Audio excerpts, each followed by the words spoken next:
ফাউযু বিল্লাহি মিনাশ শাইতানির সভাপতি মহাশয়, শ্রদ্ধেয় উলামায়ে ইকরাম এবং আমার জ্ঞানী গুণী মানি সম্মানী মাননীয় শ্রোতা মণ্ডলী, পর্দার অন্তরালে পর্দা নসিব মায়েরা এবং বোনেরা, আল্লাহর বড় দয়া, কৃপা, ভালোবাসা আমাদের প্রতি, গোটা বিশ্বের প্রতি। সবাই আল্লাহর শুকর আদায় করে হৃদয় থেকে বলি আলহামদুলিল্লাহ। তারপরে পরে বিশ্ব নবী জনাবে মুহাম্মদুর রাসূলুল্লাহ, সকলে বলুন সাল্লাল্লাহু আলাইহি ওয়াসাল্লাম। তিনার প্রতি শতকোটি দরুদ বর্ষিত হোক, বলুন আমিন সুম্মা আমিন। গরিবের কথা আলোচনা করব, আল্লাহ আমাদের সকলকে আমাদের তৌফিক দান করুন। ভাই এখানে কথা বলবেন না, নো ডিস্টার্ব, চুপ করে যান। যে জলসা শুনতে চাইবে সে ঠিক জায়গা খুঁজে বসে দিবে, ডিস্টার্ব করবেন না। রাস্তাটা ছেড়ে রাখুন যাতায়াতে। সর্বপ্রথম আমরা সকলে মুসলমান, এটা আমাদের আকীদা, আমাদের বিশ্বাস, এবং নবী মুহাম্মদ সাল্লাল্লাহু আলাইহি সাল্লামের আমরা উম্মত। সকলে ঠিক কিনা কথা বলুন, বলুন ইনশাআল্লাহ। ইনশাআল্লাহ। যখন আপনি নিজেকে মুসলমান দাবি করবেন, আপনার কাছে দুটো পথ আসবে। কটা পথ বললাম? দুটো। একটা হচ্ছে হারাম আর একটা হচ্ছে হালাল। হারামটা অ্যাভয়েড করতে হবে, হালালটা গ্রহণ করতে হবে। এটাই হচ্ছে ইসলামের মূলনীতি। আপনাকে ইসলামে টিকতে গেলে নবী মুহাম্মদ সাল্লাল্লাহু আলাইহি সাল্লামের উম্মতি হয়ে টিকতে গেলে এই পথটা নিতে হবে, হালালটা। বৈধটা নিতে হবে, অবৈধটা অ্যাভয়েড করতে হবে। কিন্তু একটা বেঈমান কাফেরের জন্য একটাই পথ, তার কাছে কোনো হারাম হালালের বিচার নেই। এখন কোনো মুসলমান ভাই, ইনি আমার পাশে আছেন, ইনি যদি মালদায় যায়, কিংবা মালদা জেলার মানুষ সব চিনে, কলকাতায় যায় কিংবা আমার বর্ধমান টাউনে যান, তো কোনো হোটেলে ঢুকেছে, হোটেলে লেখা আছে হোটেল অ্যান্ড রেস্টুরেন্ট, আর কিছু লেখা নেই। মালিককে, কোথাকার কি, বিভ্রান্ত, ওসব লেখা নেই। ইনি ঢোকার পরে ইনার জন্য শর্ত হচ্ছে, যদি ইনি মাংস খেতে যান, মুরগির হোক খাসির হোক, ইনাকে জিজ্ঞেস করতে হবে, দাদা মুরগিটা জবাই তো করতে হবে না? হবে না?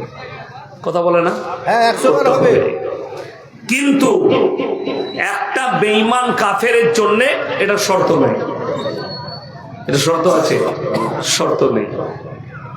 তার সাথে কোনো সাথ নেই। তার কাছে শুয়োরটাও ঠিক আছে, কুকুরটাও ঠিক আছে, বিড়ালটাও ঠিক আছে। আমি ত্রিপুরায় জলসা করতে গেছি, তো 4 চাকা গাড়ি করে যখন যাচ্ছি, আমি নেমেছি বেলা 1:30টায়, তো মনে হলো যে একটু যদি ভাত পেতাম, বাঙালি তো আমরা, একটু ভালো হতো। হোটেল, আমি ড্রাইভারকে বললাম ওদের যে আপনাদের এখানে হোটেল, বলে হুজুর এখানে হোটেলে খাওয়া যাবে না। কেন? আমাকে একটা বোর্ড দেখালো, শুয়োরের মাংস পাওয়া যায়, গরুর মাংস পাওয়া যায়, মুরগির মাংস পাওয়া যায়, ছাগলের মাংস পাওয়া যায়। কটা হোটেলে? একটা।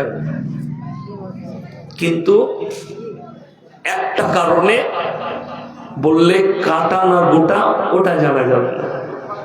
আমি বললাম তাহলে চায়ের দোকানে লাগান, চা আর বিস্কুট খাই। এইটা হচ্ছে মুসলমানের জন্য শর্ত। শুধু ওই খাবারটা নয়, আপনার প্লেটে ভাত আপনি বাড়িতে নিয়েছেন, আপনার ছেলে ব্যবসা করে, সন্তান ব্যবসা করে, আপনি ভাত নিয়েছেন, কার কাছে খাচ্ছেন?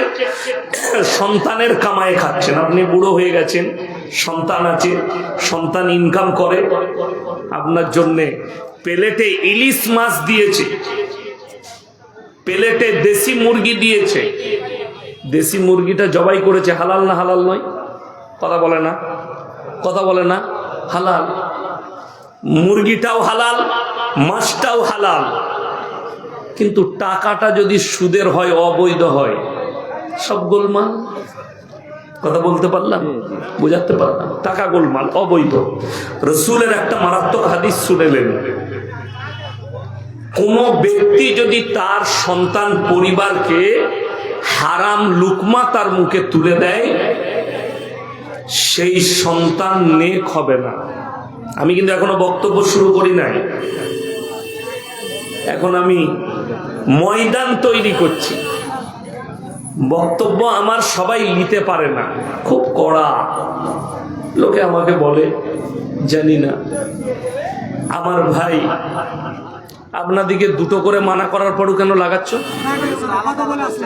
দুটো লাগাতে পাবে না। দুটো চ্যানেল আছে তোমার, তাহলে দুটো কেন লাগালে?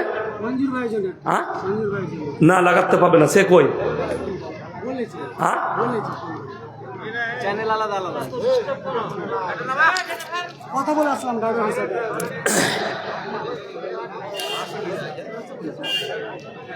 আমার ভাই আপনাদেরকে অনুরোধ করে বলছি, দিলের কান দিয়ে আমার কথাগুলো শুনবেন। যদি এই কান দিয়ে শুনেন এইদিকে বেরিয়ে যাবে, এই কান দিয়ে শুনলে এদিকে বেরিয়ে যাবে। দিলে একটা কান আছে, কান আছে না নাই? দিলের কথাটা যদি দিলেতে গাঁথে আপনার, তারপরে বেরেনে যাই, কাজে লাগবে, মারাত্মক কাজে লাগবে। দিলে গাঁথতে হবে। একটা একটা করে বলবো। দেখুন, আজকে আপনাকে খালি একটা তথ্য দিই। আমরা সবাই খবর পেয়েছি এসআইআর চলছে আমাদের দেশে, হচ্ছে না হয়নি? এসআইআর ফর্ম মনে হয় দেওয়া হচ্ছে। আমি তো চলে এসেছি বাড়ি থেকে, আমার গিন্নি ফোনে বললো দুটো ফর্ম দিয়ে গেছে, বাড়িতে সব দিয়েছে। আমার মা সবাইকে দিয়েছে, এটা তোদের। হ্যাঁ, ভাবিদিকে ভাবিরটা দিয়েছে, সব ফর্মগুলো দিয়েছে। তো এখন অনেক মানুষ চিন্তিত। আমরা দেখলাম কেউ কেউ আত্মহত্যা করছে, মোবাইলে দেখা। কেন করেছে জানি না, বলছে এসআইআর এর জন্য আত্মহত্যা করেছে। আবার শুনছি 2002-এ হয়েছিল, আমরা কিছুই জানতে পারিনি। জানতে পেরেছিলাম? আমি তো জানতাম না। আমি তখন গুজরাটে পড়াশোনা করি, আমরা কেউ বুঝতে পারি নাই 2002-এ এসআইআর হয়েছিল। তাইলে এখন বোঝা যাচ্ছে কেন? তার কারণ কি জানেন? একটা খালি ছোট্ট উদাহরণ দেবো। ছোটবেলায় যখন বিয়ে বাড়িতে খেতে যেতাম, তখন বাচ্চা ছিলাম, তখন দেখবেন এইসব ক্যাটার সিস্টেম ছিল না, এখন ক্যাটার উঠেছে। বড় লোকরা বার করেছে ক্যাটার, খাওয়া দাওয়া ক্যাটাররা খাওয়াবে।